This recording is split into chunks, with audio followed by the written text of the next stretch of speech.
Hello everyone, આજે આપણે tarot કાર્ડમાં 6 ઓફ કપ્સ કાર્ડ વિશે જોઈશું, જેનો જોડાક સાઇન કેન્સર, સ્કોર્પિયો અને પાર્સિયસ છે. એ વોટર એલિમેન્ટ દર્શાવે છે અને યસનોમાં એ યસનો કાર્ડ છે. એક છોકરો છે અને એક છોકરી છે. છોકરો એ છોકરીને ફૂલો આપે છે, માટે આ કાર્ડ લવ રિલેશનશિપનો કાર્ડ છે. આ નાની છોકરી આપણા બાળપણને દર્શાવે છે, આપણા બાળપણની યાદો દર્શાવે છે. આ નાની છોકરી ઘણી પ્યોર અને ઇનોસન્ટને દર્શાવે છે, એટલે તે આપણી પ્યોરિટી અને ઇનોસન્ટને દર્શાવે છે. આ છોકરો થોડો મોટો છે, માટે આપણી જવાની અને જવાનીની યાદોને દર્શાવે છે.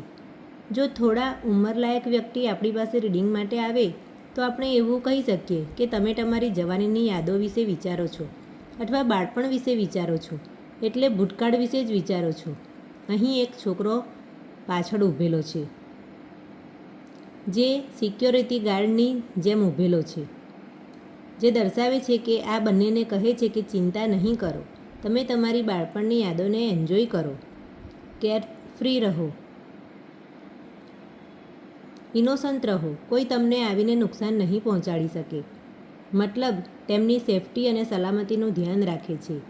અને પાછળ જુઓ, 2 કેસલ છે, જે સેફટી, સ્ટેબિલિટી અને સિક્યુરિટીને દર્શાવે છે.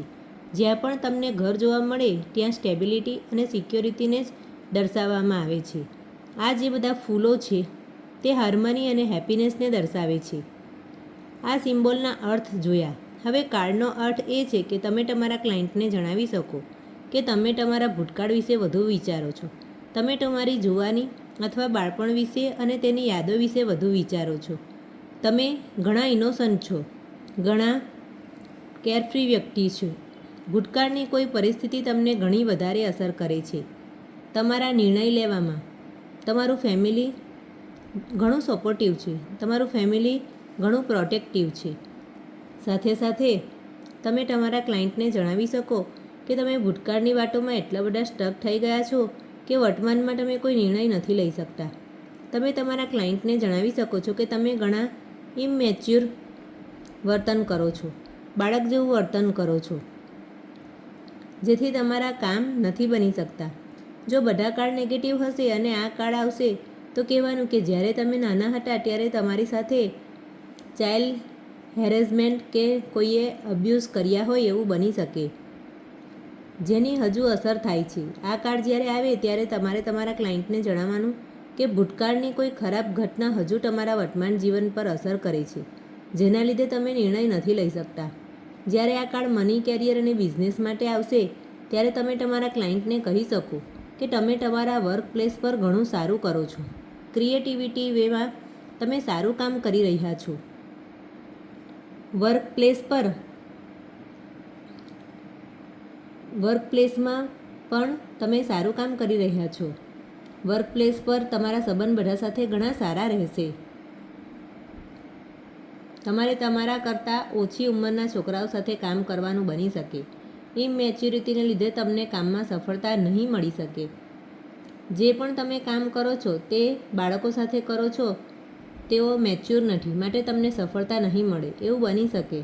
તમે એને ટ્રેનિંગ આપો અને સમજાવો કે કામ કેવી રીતે કરવાનું છે. તમને બોનસ ગિફ્ટ મળવાના ચાન્સ છે, અથવા તમારા પરિવારવાળા તરફથી તમને કોઈ પ્રોપર્ટી મળવાના ચાન્સ છે.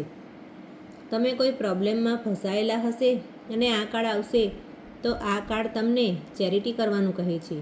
જો કોઈ ક્લાયન્ટ આવશે અને પૂછે કે હું આગળ નથી વધી શકતો, એવો કોઈ પ્રશ્ન હશે તો ચેરિટી કરો. ચેરિટી કરવાથી તમારો પ્રોબ્લેમ ઠીક થઈ જશે. ચેરિટીમાં સફેદ કલરનું કોઈ વસ્તુ, ચોખા, ખાંડ, મીઠું, ખીર, મીઠાઈ એવી વસ્તુ ડોનેટ કરો. હેલ્થ બાબતે આ કાર્ડ આવશે તો તમે તમારા ક્લાયન્ટને જણાવો કે તમારી આસપાસ જુઓ કે કોઈ બીમાર છે તો તેની મદદ કરો.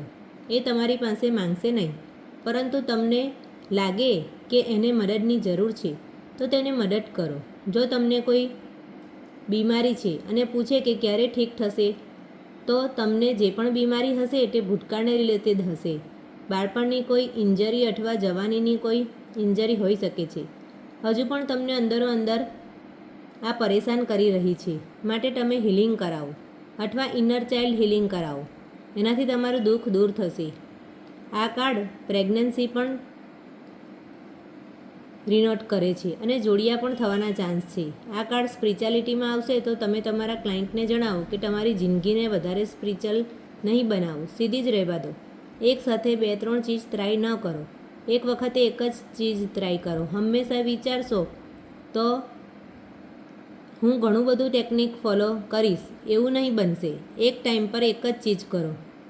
કોઈ ચીજને કોમ્પ્લિકેટેડ નહીં બનાવો. જેટલું સિમ્પલ રાખશો એટલું ધીરે ધીરે આગળ વધતું જશે. સાથે સાથે એ પણ કહો કે જો તમારે સ્પિરિચ્યુઅલ લાઇનમાં આગળ વધવાનું છે તો ઇનર ચાઇલ્ડ હિલિંગ કરાવવું ખૂબ જ જરૂરી છે. તમારી કોઈ બાળપણની યાદ એવી છે જે તમને અંદરથી પરેશાન કરી દે છે. હવે જ્યારે આ કાર્ડ લવ રિલેશનશિપમાં આવશે ત્યારે તમે તમારા ક્લાયન્ટને બોલી શકો છો કે તમે અને તમારો પાર્ટનર બાળપણના દોસ્ત એટલે કે સ્કૂલ ટાઈમથી ઘણા લાંબા સમયથી તમે રિલેશનશિપમાં રહ્યા છો. તમારી વચ્ચે જે લડાઈ ઝઘડા થાય છે તે તમારા બંને વચ્ચેની ઇમેચ્યોરિટીને લીધે જ થાય છે. જ્યારે આ કાર્ડ આવશે તો કહેવાનું કે જો તમે સિંગલ છો તો તમારો એક્સ આવવાનો ચાન્સ છે. જો તમે રિલેશનશિપમાં હશો તો એક્સ આવવાથી તમારી બંને વચ્ચે લડાઈ ઝઘડા થશે. જો તમે સિંગલ છો અને એરેન્જ મેરેજ કરવા ઈચ્છતા હશો તો કોઈ એવા વ્યક્તિ સાથે તમારા લગ્ન થશે જેને પહેલેથી જ તમે જાણતા હશો, અથવા ભૂતકાળની કોઈ જાન પહેચાન હશે અથવા બાળપણનો મિત્ર હશે. લવ રિલેશનશિપમાં જ્યારે આ કાર્ડ આવશે તો તમે તમારા ક્લાયન્ટને બોલો કે થોડો ગીવ એન્ડ ટેક રાખો. જેટલા તમે પ્રયત્ન કરો છો તેટલો તમારા પાર્ટનરે પણ પ્રયત્ન કરવા જોઈએ. જો એવું નહીં થાય તો કોઈ ત્રીજો આવીને દરાર પેદા કરશે. તમારા ઘરવાળામાંથી કોઈ સ્ત્રી નથી ઈચ્છતી કે તમે એક થઈ જાઓ. જ્યારે આ કાર્ડ રિવર્સમાં આવશે તો તમારે તમારા ક્લાયન્ટને જણાવવાનું કે તમે તમારા ભૂતકાળને લેટગો કરો. હવે ફ્યુચરને ફોકસ કરવા માંગતા હોવ તો તમારા બાળપણના ટ્રોમાને ભૂલવા માંગતા હોવ અથવા પહેલેથી જ ભૂલી ગયા હોય, તમે જે નિર્ણય લેવા માંગતા હતા તે ન લઈ શકતા હોય તો બાળપણનો ઇસ્યુ સોલ્વ નથી થયો. તમે ક્લાયન્ટને જણાવો કે જો તમે કોઈ પરેશાનીમાં નિર્ણય લેવા માંગતા હોય તો કોઈની મદદ લો. આ કાર્ડ માટે જો કોઈ ડાઉટ હોય તો તમે કમેન્ટ સેક્શનમાં જઈને પૂછી શકો છો. Thank you.